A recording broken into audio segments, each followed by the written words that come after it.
Егер сенің өзіңе жоспарың болмаса, оны басқа біреу жоспарлап береді. Шын мәнінде зиянды әдетім бар. Клиптомания. Маған не ұрлау маңызды емес. Мені қызықтыратын тек процесс. Әкең тірі кезінде осылардан ақша алған.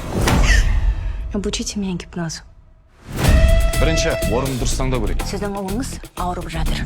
Ауырасың ба? Кешірсіз, ауырады. Это не так уж и просто. Біз вокзалда, базарда жұмыс істейміз. Екінші, жертваның сеніміне кіру үшін, оның көзіне тік қарап, оның эмоционалдық күйімен теңесу үшін, онымен бір қақта демалу керек.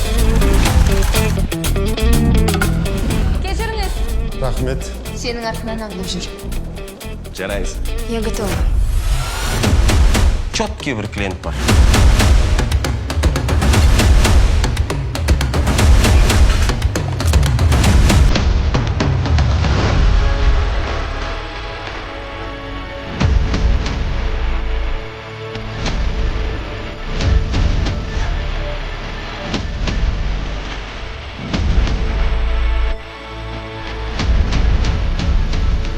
Сват!